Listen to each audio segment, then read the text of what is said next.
Kemarin diterangkan tentang masalah niat. Niat itu ada 3 macam keadaan yang berkaitan dengan niat. Yazim wa ya'mal. Punya niat dan mengamalkan niat itu. Ini sempurna. Ini akan menjadi sempurna. Langsung dipraktekkan niat dan langsung dipraktekkan. Yang kedua, punya niat tapi enggak langsung dipraktekkan.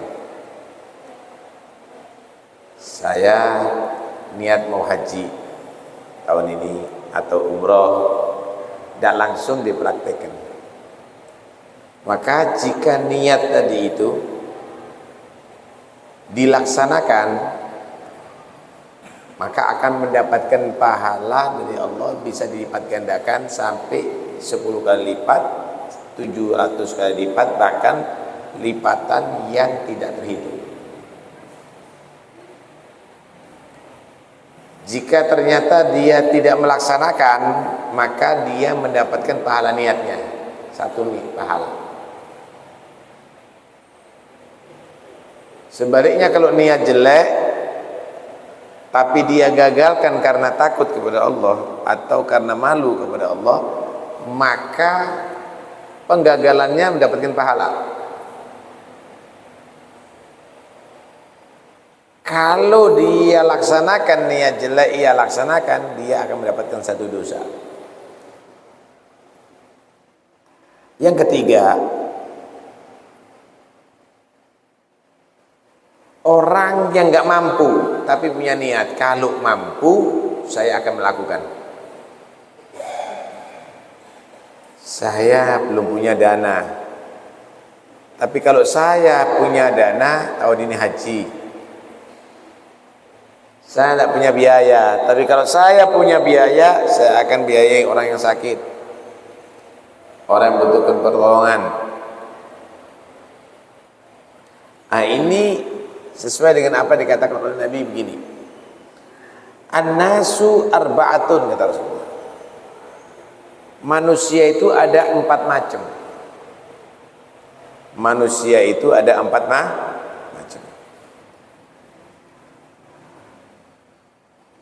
Manusia yang pertama, rajulun atahullahu ilman wa malan wa huwa ya'malu fi malihi bi ilmi.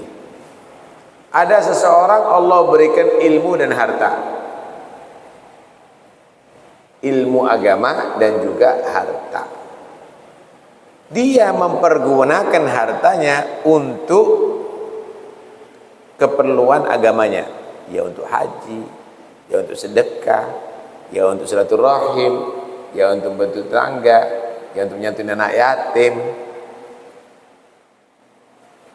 Udah alim, punya harta, loman lagi, diamalkan sesuai dengan ilmunya.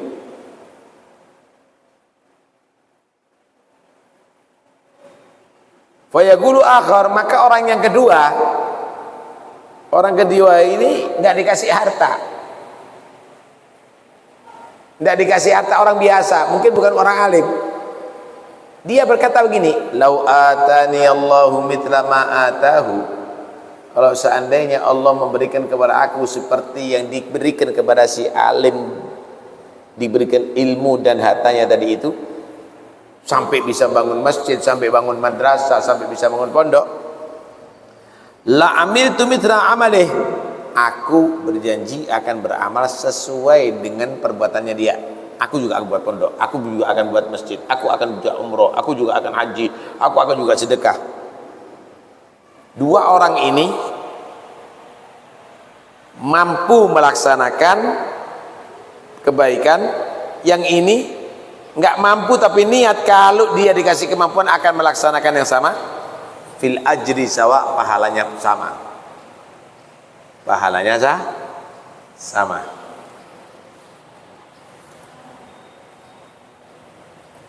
Yang kedua, wa rajulun atahullahu malan wa lam yuti ilman.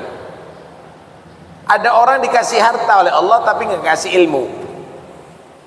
Hartanya banyak tapi nggak punya ilmu. peduli agama nggak ada. Fa huwa yakhbitu fi amalihi bijahli. Dia tadi itu melakukan yang tidak benar di hartanya dengan kebodohannya. Akhirnya jadi rentenir. Akhirnya dia tadi itu menggunakan hartanya untuk maksiat, membangun tempat-tempat yang tidak diridhai Allah, mengadakan acara-acara yang tidak benar. Harta dikasih kemampuan tapi nggak dikasih ilmu, nggak dikasih takwa, sehingga digunakan yang tidak baik. Ini jelek ini kan. Wa yaqul akhar, orang yang keempat berkata begini, lau atani Allah mithla ma ata fulanan, kalau seandainya Allah memberikan kepada aku seperti yang diberikan sama dia, amiltu mithla amali, aku akan melakukan perbuatan seperti perbuatannya dia. Paham nih ya? Aku akan mengadakan pesta, aku akan membangun itu, aku akan menggunakan untuk itu. Sama. Orang ini yang satu melakukan, yang satu pingin melakukan seperti itu, wa huwa fil itsmi sawa, dia dosanya sama. Dia dosanya sama. Masya Allah. Karena itu hati-hati. Jangan punya cita-cita jadi orang jelek. Kamu akan mendapatkan dosa yang sama dengan pelaku kejelekan. Jangan bercita-citalah untuk jadi orang baik. Kalaupun tidak ditakdir, maka kamu sama dengan pelaku kebaikan. Paham nih?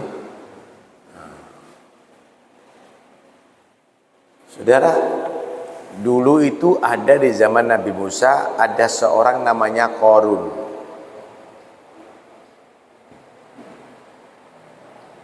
Dia tadi itu kaya raya, hartanya luar biasa, digambarkan kekayaannya gudang simpenan kekayaannya itu kuncinya.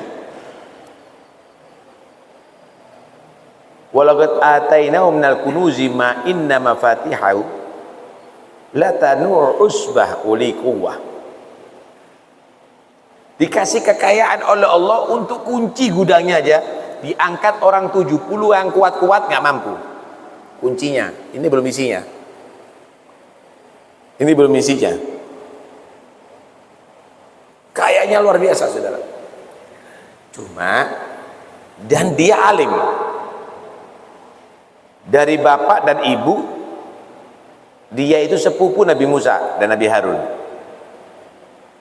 Orang yang paling alim terhadap kitab Taurat setelah Nabi Musa dan Nabi Harun dia. Cuma tertipu dengan dunia. Dia menjadi orang yang tidak baik. Diingatkan sama kaumnya, la tafrah, innallaha la yuhibbul farihin. Wabtaghi fima ataqallahu darul akhirah wa la tansa nasibaka minad dunya wa ahsin kama ahsanallahu ilaik. Wa la tabghil fasada fil ard. Dan seterusnya. Qarun, inti ini jangan berbahagia dengan cara lupa begini. Kalau dapat nikmat Allah, Allah nggak senang bahagia model begini. Kamu tadi itu harus mencari dengan kelebihan yang Allah berikan kepada kamu,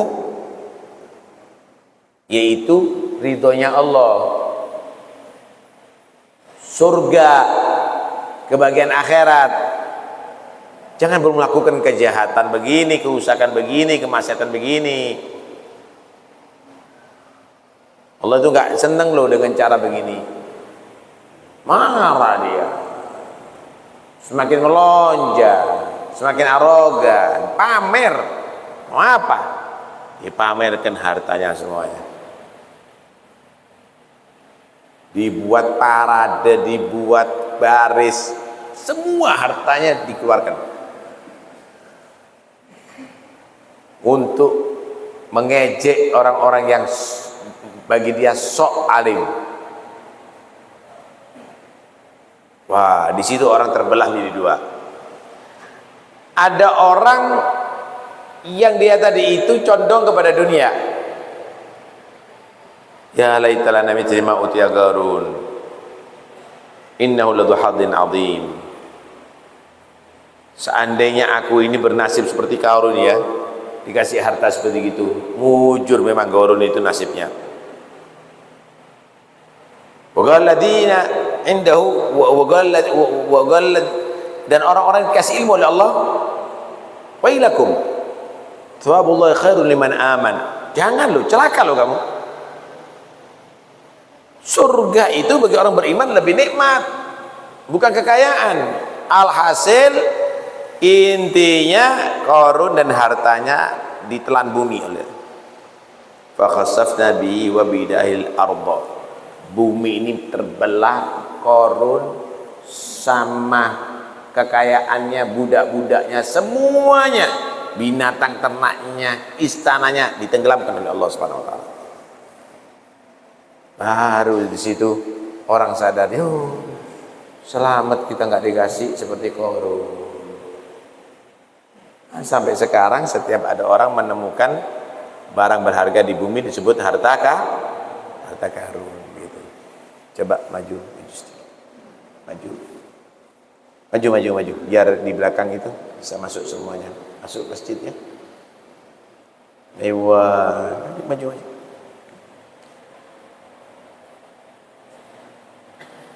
Hasan. Karena itu, saudara, kita harus paham bahwa cita-cita itu harus benar. Silakan Anda condong, tapi ukur segalanya itu dengan agama. Jangan karena duniawi. Karena sebetulnya kenikmatan itu jika diridhoi oleh Allah. Tapi ketika dimurkai oleh Allah maka tidak menjadi satu kenikmatan, saudara. Naam. Faslun. Tafadhal. Baca.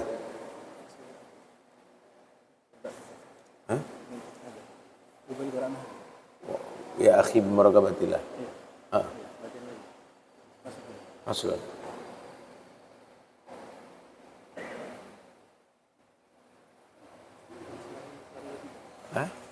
Islahi Sariwatika. Tuh. Le amus Quran ada. Hah? Le amus Quran ada. Cuman belum dipaham. Oh, ini yang belum dibaca. Oh, tadi yang dibaca ini.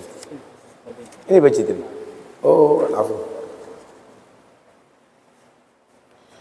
Ketahuilah bahwa sesungguhnya muraqabah itu begini, merasa bahwa diri kita ini dikontrol sama Allah,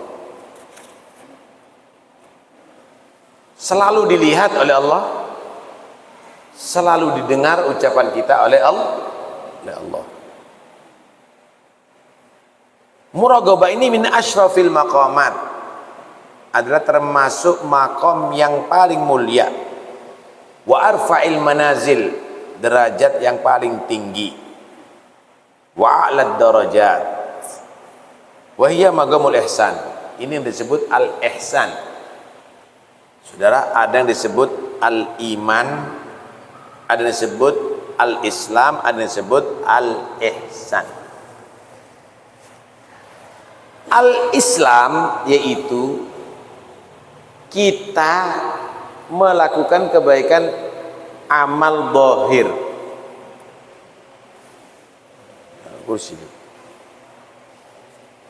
Kita melakukan kebaikan amal zahir. Ahlan wa sahlan wa marhaban.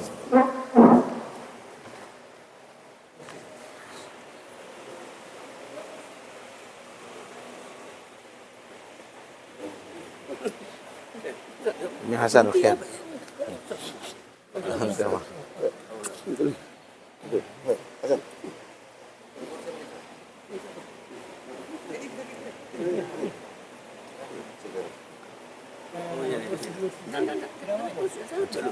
Jangan duduk Pak, awak Taufik tidak bisa duduk atas nanti. Fadhal Min Hasan. Anak tak pantas ini.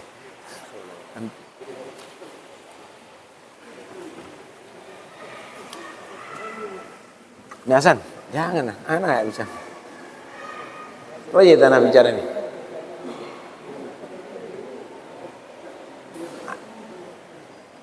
Anda teruskan Bib ya. Biasan, teruskan. Jadi ada 3 tingkatan, ada al-Islam, ada al-Iman, ada al-Ihsan. Islam itu mengajarkan kita bagaimana membentuk zahir kita dengan baik. Wajib untuk mengucapkan asyhadu an la ilaha illallah wa asyhadu anna muhammadar rasulullah. Mendirikan sholat tentunya dengan syarat-syarat dan rukunnya dan khusyuk hatinya. Puasa Ramadan dengan sambil menjaga seluruh anggota badan daripada melanggar ajaran Allah. Mengeluarkan zakat dari rezeki yang halal dan tulus dan ikhlas diberikan kepada orang yang berhak menerimanya. Haji dan umrah bagi yang mampu melaksanakannya. Ini zahir. Al-iman, iman itu adalah bagaimana membentuk keyakinan dalam hati kita secara mantap. Iman kepada Allah harus mantap, iman kepada malaikat, iman dan seterusnya dan seterusnya. Ihsan, gabungan. Islam bagus, iman mantap, maka akan masuk ke derajat al-ihsan. Gimana al-ihsan? Anta'budallaha ka'annaka tarahu. Kamu melaksanakan ibadah kepada Allah seperti kamu menyaksikan Allah. Maksudnya melaksanakan ibadah dengan dasar cinta, bukan karena berharap balasan, bukan karena takut, tapi karena cinta. Saudara, kalau orang itu cinta, tidak ingin berpisah, tidak ingin jauh, tidak ingin lupa. Paham ya? Kalau mereka itu adalah cinta kepada Allah, nggak mau lupa kepada Allah, selalu berzikir, nggak mau jauh kepada Allah, selalu sholat, selalu ibadah kepada Allah Subhanahu wa taala, nggak mau maksiat kepada Allah. Yang kedua, derajat ihsan ini yaitu takut kalau Allah murka kepada dia. Berarti ibadahnya didasari karena takut. Jangan sampai kamu nggak sholat, nanti Allah marah. Jangan sampai kamu nggak benar puasanya, nanti Allah marah. Jangan sampai kamu melakukan maksiat, nanti Allah marah. Yang pertama, antarahu, itu karena cinta. Yang kedua, fa in lam takun tarahu fa innahu yarak, itu karena takut kepada Allah Subhanahu wa taala. Ini namanya muraqabah.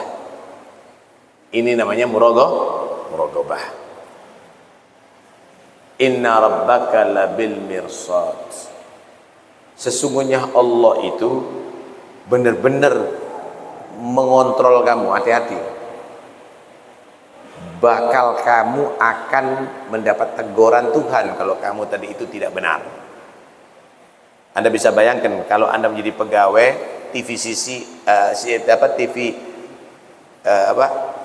CCTV tadi itu ada di mana-mana. Nggak mungkin Anda akan menjadi orang malas.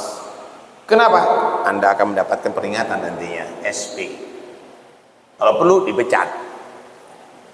Santri ada di kelas, ternyata gurunya mengontrol dia, nggak mungkin ngerpek, saudara.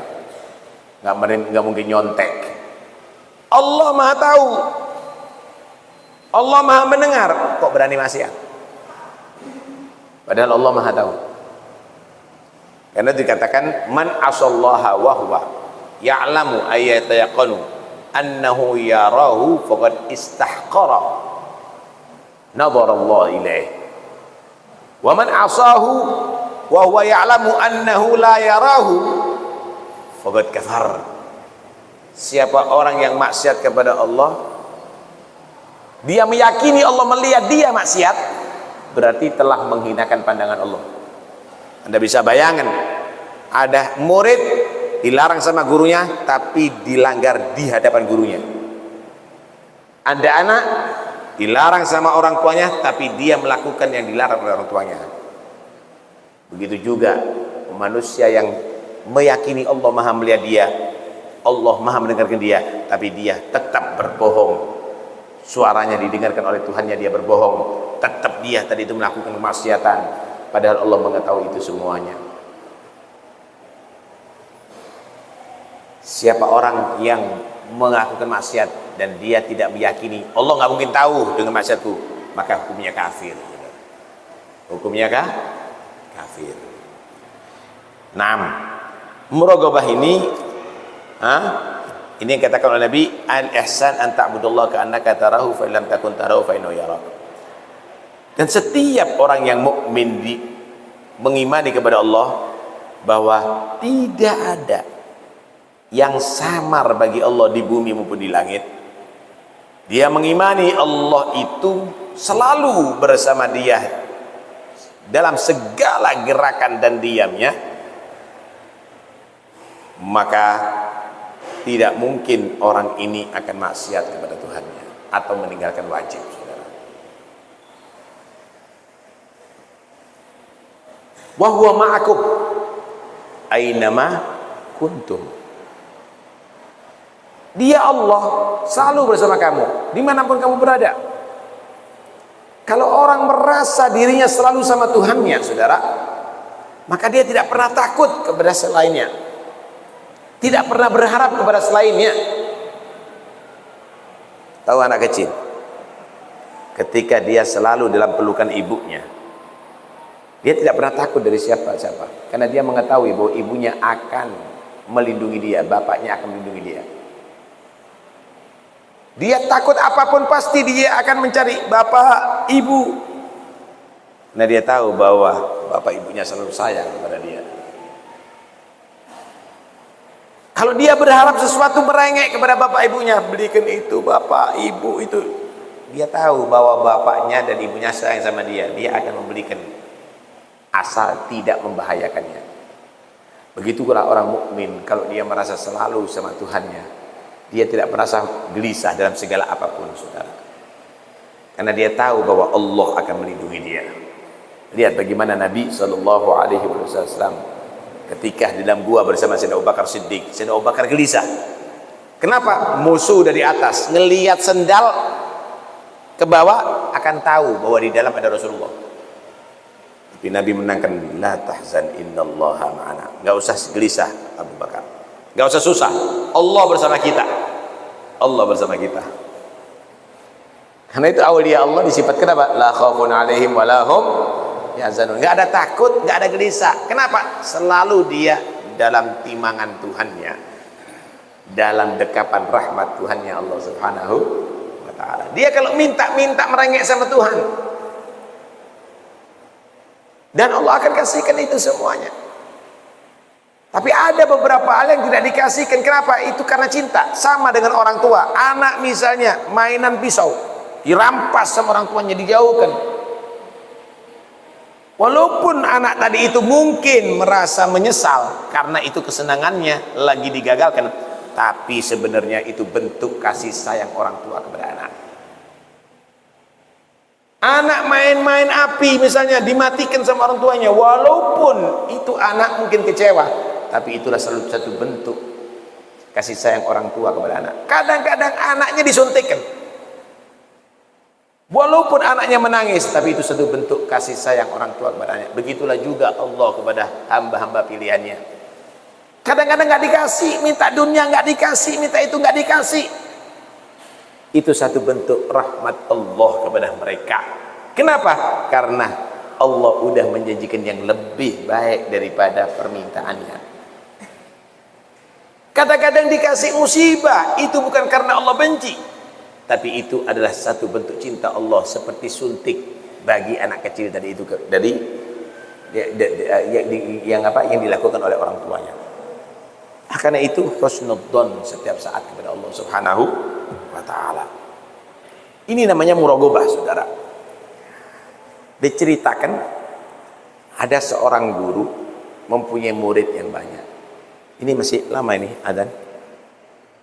Masih ya? Diceritakan ada seorang guru punya murid yang banyak. Ada murid yang sudah lama belajar, ada yang sudah tua. Tapi aneh, guru ini kok selalu perhatian dengan satu murid di antara murid yang ada tadi itu. Padahal dia belajarnya belum lama, masih muda. Jadi kalau ada murid itu di belakang, suruh maju ke depan misalnya. Nanti diajak makan khusus, cemburu murid yang lainnya.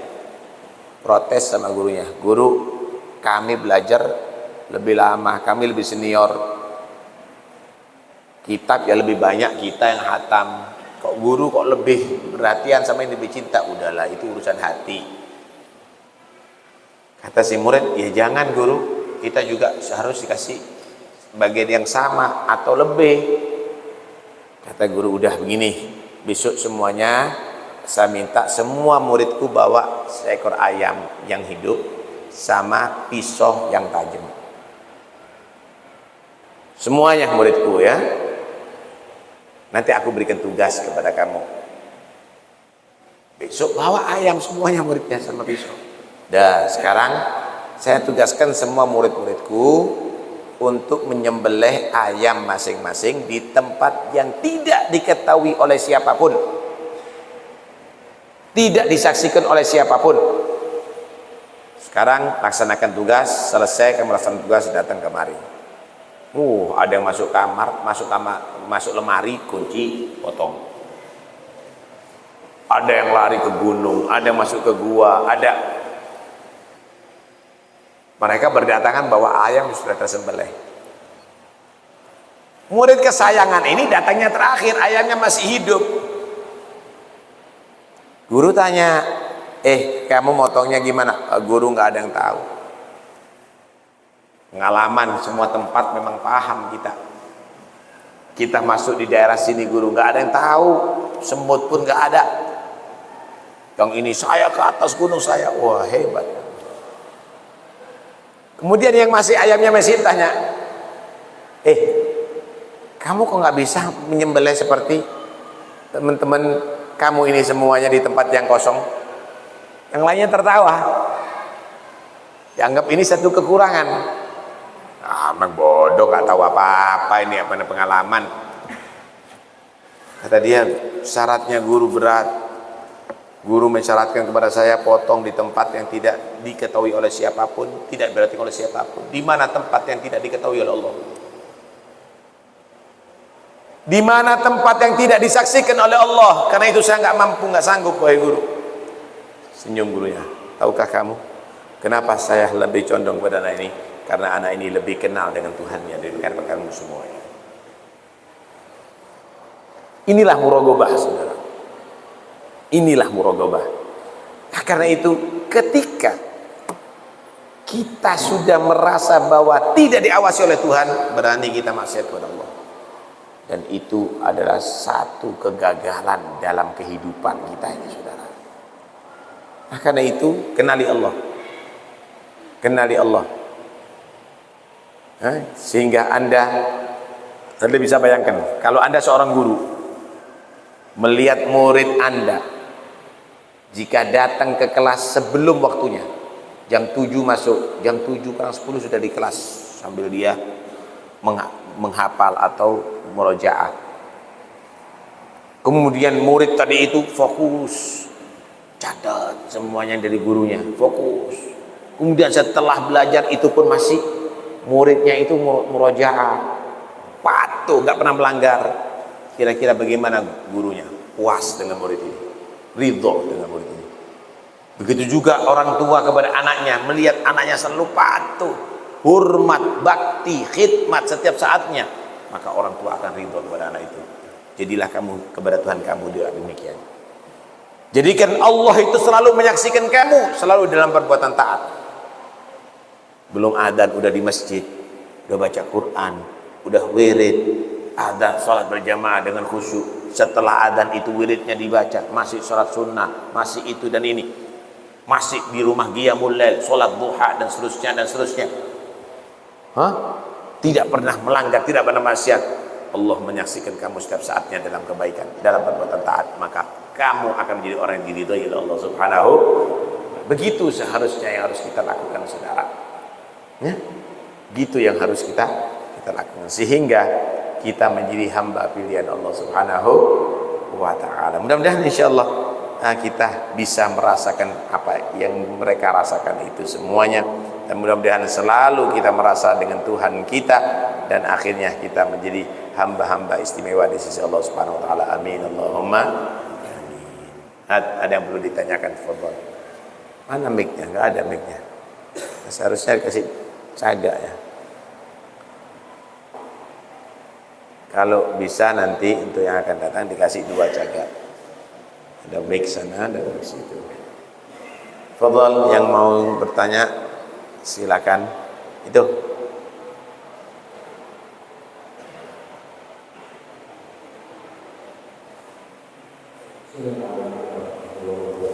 Waalaikumsalam warahmatullahi wabarakatuh.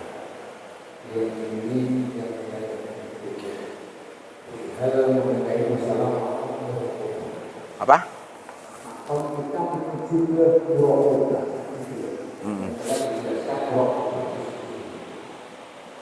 Itu bagaimana bisa kita seyakin-yakinnya untuk bisa menuju daripada murokoba itu sendiri. Dan yang kedua, pertanyaan ini yaitu yang mengenai masalah ini pembagian daripada 4 orang itu sendiri. Dan halnya orang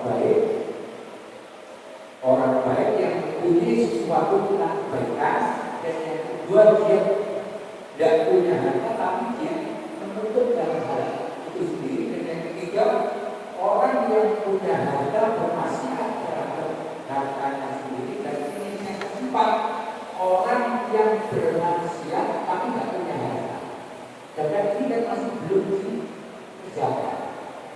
Jadi dibilangkan bahwasanya jangan sampai punya kita yang berbuat jahat, karena dengan adanya kejahatan itu sendiri yang kita ini masih berbuat jahat, masih dalam anak-anak. Iya. Kita ini kepingin bisa merasakan muraqabah. Gimana caranya ya kita merasakan itu semuanya? Anda bisa bayangkan begini. Kalau Anda menjadi pegawai, kemudian Anda dikontrol dan dilihat setiap saatnya oleh juragan Anda, apa yang harus Anda lakukan? Tentunya pekerjaan yang terbaik Anda lakukan, supaya Anda mendapatkan pujian, kalau perlu mendapatkan diangkat derajatnya oleh juragan Anda. Kalau Anda menjadi seorang santri, kemudian selalu diperhatikan sama guru kamu, maka apa yang harus kamu lakukan? Maka saya akan giat belajar, saya akan begitu sehingga guru saya betul-betul cinta kepada saya, nilainya saya bisa 100. Pertanyaannya, emangnya kita enggak pernah meyakini Allah itu selalu melihat kita dan selalu bersama kita? Kenapa kita tidak ingin menjadi hamba yang teristimewa di hadapan Allah dalam penilaian Allah Subhanahu wa ta'ala? Apakah manusia tadi itu lebih bernilai di hadapan kita daripada Tuhan kita? Nah, tapi kita kan tidak menyaksikan Allah. Oh, Anda tidak menyaksikan Allah, tapi Anda telah menyaksikan bukti kebenaran Allah. Anda hidup di atas bumi siapa? Anda yang menciptakan Anda siapa? Sehelai rambut yang di tubuh Anda dari siapa? Jantung Anda bergerak sekarang, siapa yang menggerakkan? Anda makan rezekinya siapa? Anda minum airnya siapa? Anda diterangi oleh matahari dan bulannya siapa? Siapa yang menumbuhkan biji-bijian? Petani cuma menaruh bibit. Siapa yang menciptakan pohon-pohonan? Siapa menciptakan manusia di sekitar kita ini semuanya? Orang tua kan cukup dia bersenggama. Siapa yang menciptakan anak itu ada di rahim ibu tadi itu? Masihkah kita memerlukan harus menyaksikan? Ini masjid, kita nggak ketemu mungkin dengan orang yang bangun, tapi yakin adanya masjid pasti ada yang bangun masjid. Sarung kita, baju kita nggak ketemu dengan orang yang membuat. Tapi kita pasti yakin, nggak mungkin ada sarung kecuali ada yang buat sarung. Nggak mungkin ada baju ini kecuali ada yang menjahit baju. Alam semesta ini nggak mungkin akan terjadi kecuali karena penciptanya. Apanya yang tidak yakin dengan adanya Tuhan yang maha melihat kita semuanya? Karena itu, ketika kita merasakan itu semuanya dan terus istiqamah, maka disitulah kita akan menjadi hamba ihsan. Wallahu yuhibbul muhsinin. Allah itu cinta kepada orang-orang yang melakukan ihsan. Kemudian cita-cita itu kan belum melakukan kebaikan. Dengarkan baik-baik. Perbuatan kejelekan itu karena ada kemauan. Karena ada kemauan daripada pelaku. Kemauan itu yang membuat orang bisa melakukan kejelekan dan jadi orang jahat. Ketika ada orang bercita-cita ingin jadi penzina, awas, ini calon menjadi penzina ini. Ketika ada orang menyatakan Richard punya cita-cita ingin membunuh, ini calon pembunuh ini. Kecuali kalau dia gagalkan, astagfirullahaladzim wa atubu ilaih, maka dia dapat pahala. Tapi ketika dia bercita-cita untuk melakukan, maka disitulah dia akan mendapatkan pahala yang sama atau dosa yang sama. Karena dia sudah menaruh bibit pada dirinya untuk menjadi orang jahat atau menjadi orang yang baik. Allah itu maha adil kok. Anda bisa bayangkan, kalau orang yang kaya bisa bersedekah kemana-mana, orang yang miskin dia nggak bersedekah, kepingin bersedekah nggak bisa bersedekah. Dia punya cita-cita, saya kepingin seperti orang ini. Dari hatinya Allah kasihkan pahala yang besar, yang sama. Allah kasihkan pahala yang sama. Kalau tidak, maka kasihan orang yang sudah ditakdir oleh Allah tidak mempunyai melakukan itu semuanya. Karena itu, fadhil adzan.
حي على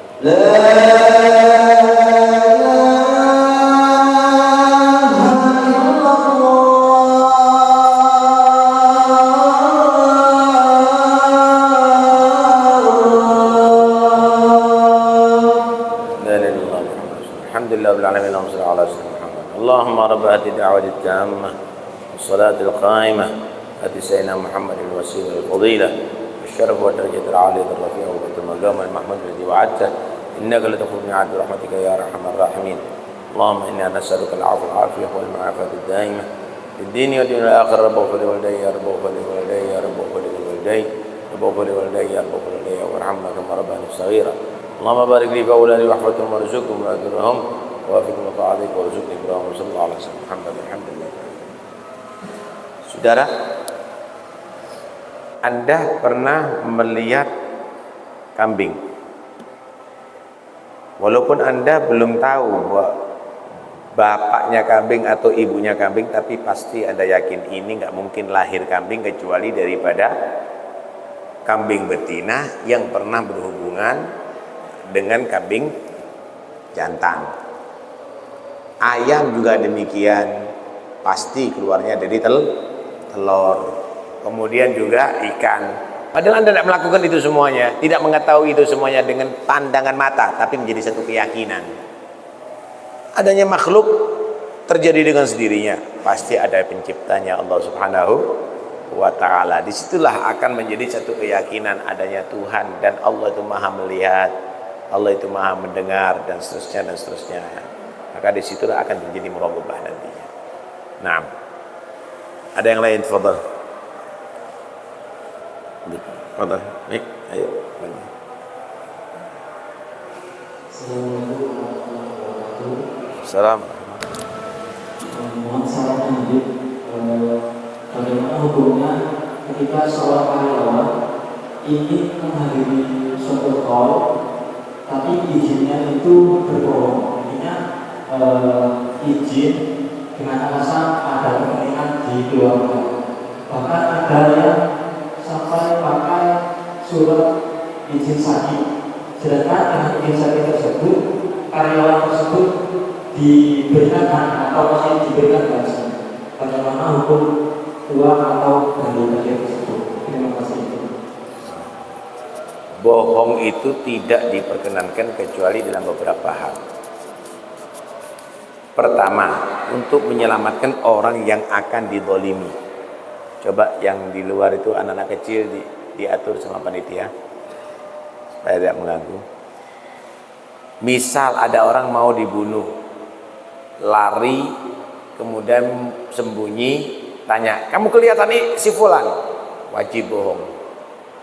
Enggak kelihatan.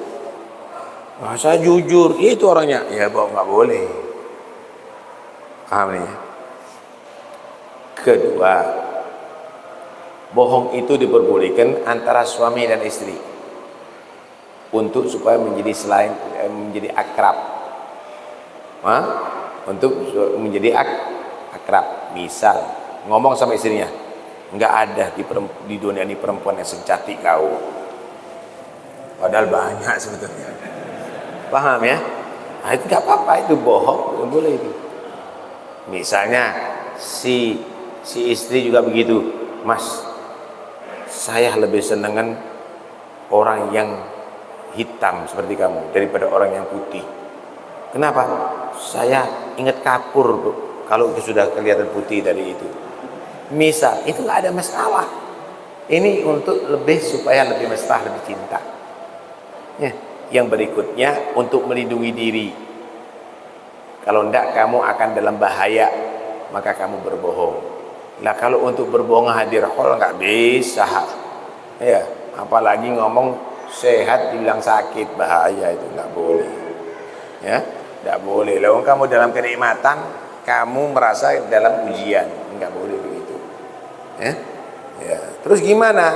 Ya jujur aja. Kalau diizini, ya hadir. Kalau nggak diizini, ya jangan hadir. Mau diapain? Gitu ya. Fadhal, ada yang lain? Fadhal. Ya. Assalamualaikum. Pertanyaan saya itu, murokoba itu bisa dilatih, Apa? bisa dilaksanakan dalam hati ya. Iya. Dan pernah masalah seperti itu.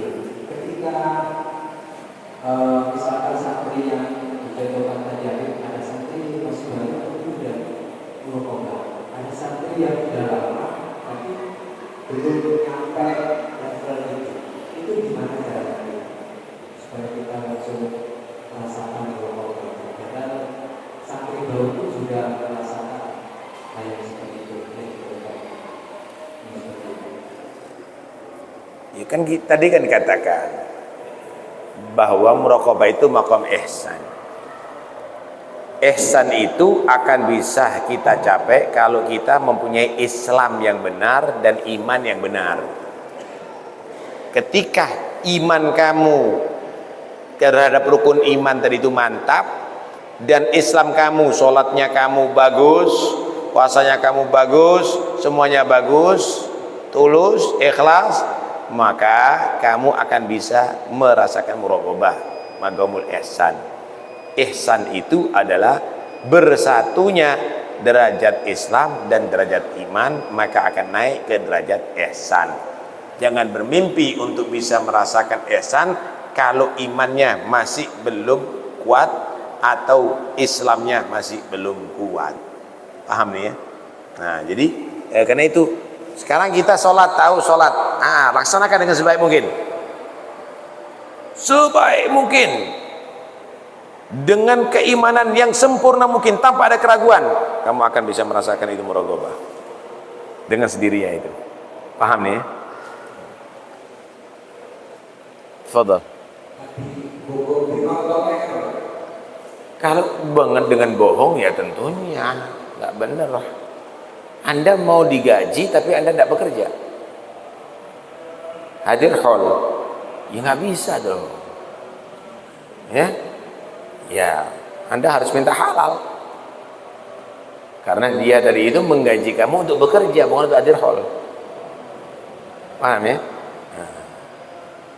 Hukum perempuan haid memandikan mayit, satu. Yang kedua, jika masak daging kambing ada darahnya, sudah dibersihkan, masih keluar darah. Jadi perempuan yang haid itu yang diharamkan sholat, tawaf, baca Quran, pegang Quran, bawa Quran, puasa, kemudian berkumpul intim, bersenang-senang antara pusar dan lutut, kemudian talak, ya, talak itu haram, ya, walaupun jatuh.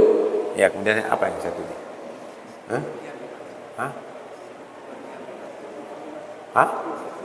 Tinggal di masjid. Bahkan melewati masjid nggak boleh kalau memang khawatir netes. Gitu.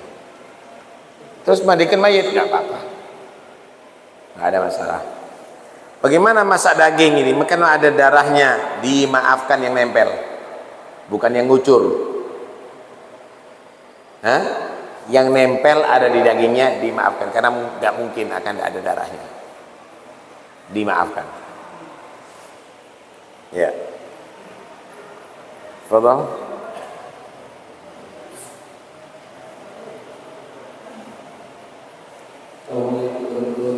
Assalamualaikum.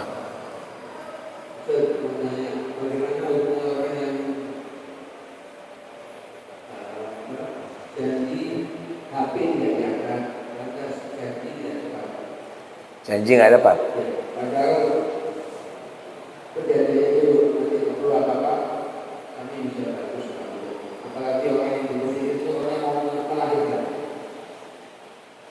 Ya, artinya bagaimana kok janji tidak ditepati, kita kontak HP, paham ya? Kok tidak diangkat-angkat gitu ya. Kalau memang dia karena untuk tujuan mengingkari janjinya, ya nggak boleh. Tapi kalau memang dia karena memang nggak dengar lagi tidak diaktifkan, atau lagi dia tidur, atau lagi dia tadi itu hilang HP-nya, kesingsal atau yang lainnya, maka tidak dikatakan mengkhianati atau tidak menepati janji. Begitu.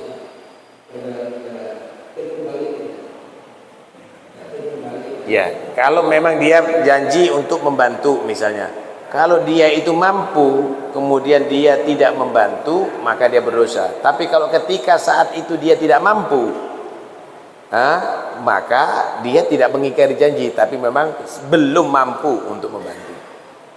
Karena itu dilihat kondisinya, Nah. Ada yang lain, fadhal. Tuh ada.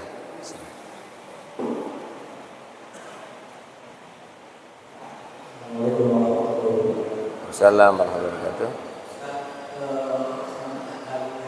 Kita disaksikan melihat di televisi genosida yang terjadi di Palestina. Ini yang saya pertanyakan pertama, hukum dari jihad ini fardhu kifayah atau wajib? Sementara saya lihat dari negara-negara Islam tidak ada yang satu pun yang berkata untuk membantu Palestina di antara genosida. Sedangkan negara-negara Eropa dan negara-negara kafir semua berjuang untuk Israel. Dan yang kedua, tentang boykot. Kita sudah tahu mungkin daftarnya tentang boykot semuanya ada. Tapi ternyata di sebuah pengajian atau di sebuah hall yang bisa juga itu adalah produk-produk yang boykot itu. Apa hukumnya? Ya. Jadi untuk jihad itu, ketika kita diserang sama orang yang dia memerangi kita, memerangi agama maksudnya, maka wajib, perempuannya juga wajib jihad.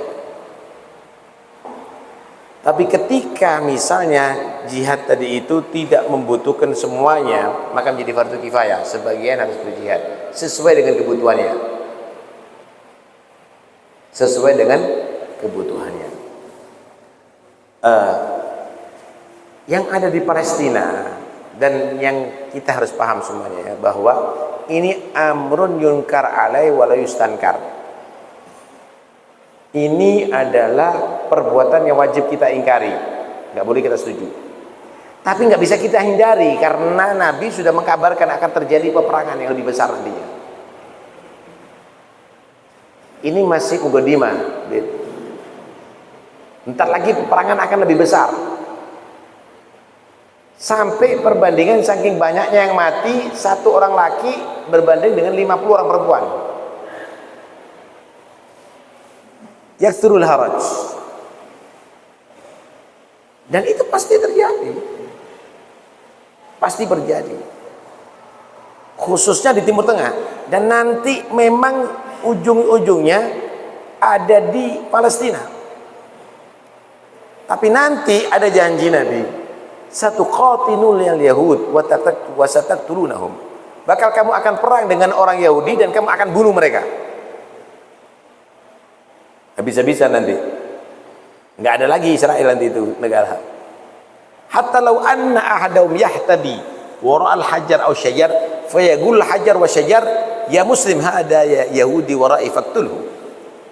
Seandainya nanti Zionis atau orang Yahudi itu yang kita perangi sembunyi di bangunan, di batu, di pohon, maka batu dan pohon akan berkata, Muslim, ini Yahudi di belakangmu, bunuh dia. Akan terjadi. Dan tidak mungkin akan bisa menumbangkan mereka kecuali Mahdi, Imam Mahdi. Yang ada nanti ya mungkin gentar senjata, nanti perang lagi, terus begitu. yang bisa nanti menumpas mereka adalah Imam Mahdi. Terus gimana? Apakah kita diam? Nggak diam. Kita wajib untuk membantu. Silahkan membantu dengan tenaga, membantu dengan harta, membantu dengan doa, tapi jangan ada yang berpihak kepada mereka yang boleh. Ini kan untuk membuktikan aja, layak nggak mereka itu dibasmi, karena mereka melakukan kejahatan yang besar. Layak nggak mereka dibasmi? Karena itu nanti semua akan mendukung Yahudi akan dibasmi, karena mereka tidak layak untuk bisa hidup berdamai. Nggak layak, nggak layak untuk bisa hidup berdamai. Bodoh kalau kita ini mau percaya dengan orang-orang Yahudi akan adanya perdamaian dengan mereka. Bodoh. Nah, inilah kalau sudah yang menjadi pemimpin pemerintahan itu adalah orang-orang yang bodoh, saudara. Ru'atul ibil, mereka itu sebetulnya bukan pemimpin manusia, pengembala unta, tapi dijadikan pemimpin negara. Dijadikan pemimpin negara yang dibingungi, ya tatawaluna fil bunyan, tinggi-tinggian bangunan di Dubai gitu, nanti ada di Jeddah begitu, terus gitu, tinggi-tinggian bangunan. Karena sesungguhnya mereka itu adalah pantasnya ru'atul ibil, angon unta sebetulnya, bukan pemimpin. Ini sudah disadarkan oleh Nabi ini semuanya, saudara. Karena itu nggak usah bingung, tetap aja yang ada sekarang istiqomahnya, sholatnya, dakwahnya, semuanya bantu kaum muslimin yang butuhkan, bantu itu semuanya. Jangan fokus ke Palestina aja. Di sini banyak orang muslimin ini yang lagi digerokoti ini. Anda harus juga membantu. Jadi kita tetap aja istiqomah, semoga mereka mendapatkan pertolongan Allah. Tapi yang jelas, wallahu ghalibun ala amri. Janji Allah nggak pernah luput. Allah pasti akan menang dalam segala urusan. Ya, Islam akan tetap jaya. Nah, satu pertanyaan terakhir. Sudah tadi. Belum tanya ini.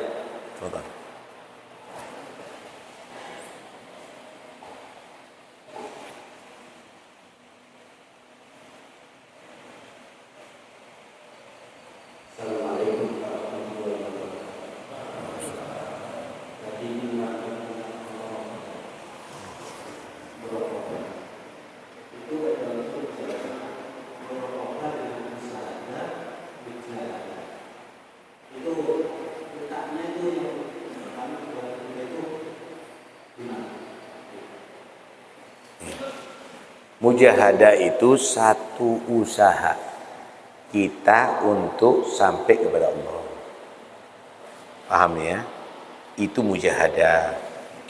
Sholatnya diistiqomahkan, dari sholat tadi itu berat kita lakukan sampai akhirnya kita senang melakukan, dari yang asalnya lupa menjadi orang yang khusyuk hadir hatinya, itu namanya mujahadah. Ya? Dari kita menuruti nafsu sampai melawan nafsu, sampai akhirnya nafsunya menjadi nafsul mutmainnah, itu mujahadah. Paham ya? Musyahadah itu diantaranya adalah karena sudah mencapai maqam ihsan. Beribadahlah kepada Tuhanmu seperti kamu melihat Allah. Musyahadah itu. Kalaupun tidak mampu sampai ke sana, kamu harus meyakini Allah yang maha melihat kamu. Itu musyahadah. Paham ya? Jadi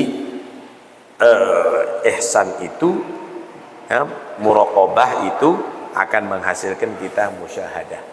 Ya? Seperti kita menyaksikan Tuhan kita. Seperti kita menyaksikan Tuhan kita. Saya mau tanya, kalau siang hari itu terang, kamu yakin tidak ada matahari di atas? Gak perlu Anda melihat mataharinya, tapi dengan terangnya Anda yakin adanya matahari. Saya mau tanya, Anda yakin tidak melihat saya hidup sekarang? Ya, gak perlu Anda harus tahu ruh saya. Yang pasti, saya ini ada ruhnya sekarang ini karena saya masih hidup. Begitulah juga Anda nggak perlu tahu langsung dengan Tuhan kamu, karena nggak mampu kamu itu semuanya. Tapi dengan tanda-tanda itu semuanya yakin adanya Tuhan Allah Subhanahu wa Ta'ala. Itu namanya musyahadah. Tidak melihat makhluk kecuali menyaksikan pencipta. Tidak melihat benda kecuali menyaksikan pencipta benda. Tidak melihat manusia kecuali karena adanya yang menciptakan manusia dan seterusnya. Itu namanya musyahadah. Wallahu a'lam bissawab. La ilaha illallah al-mawjud fi kulli zaman.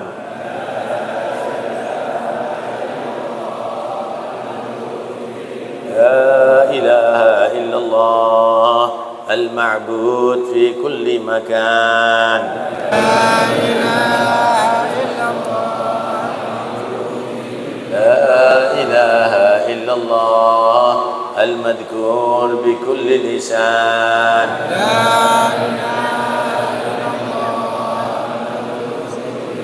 لا إله إلا الله المعروف بالإحسان.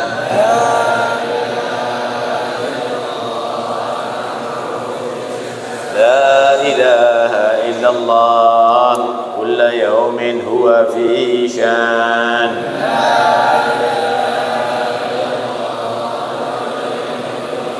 لا إله إلا الله الأمان الأمان من زوال الإيمان.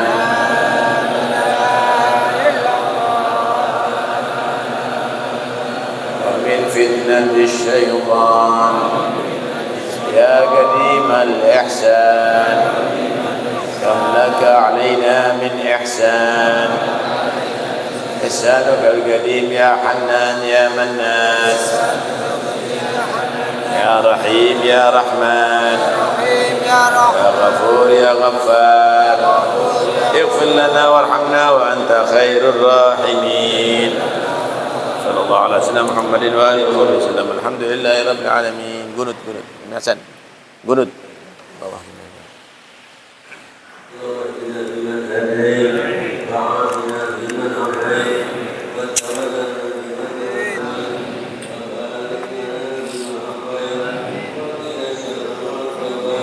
فإنك تقضي ولا مضايق فإنه لا يجمع تباركنا فلك نستغفرك ونتوب إليك. صلى الله عليه وسلم. يا ربنا اعترفنا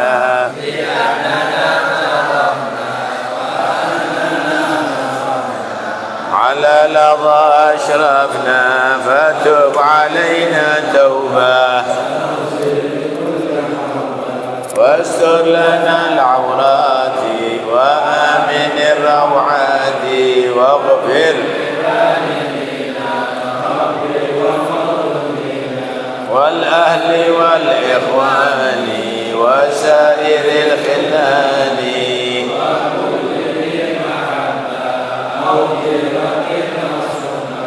والمسلمين أجمع. آمين يا رب اسمع فضلا الله من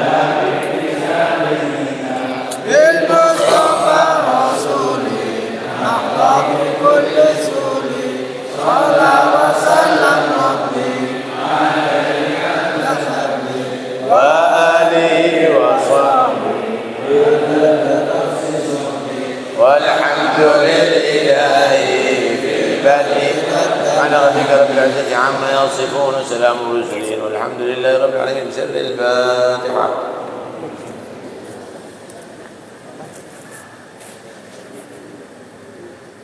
آمين. Rutinan bulan depan tanggal 18 Agustus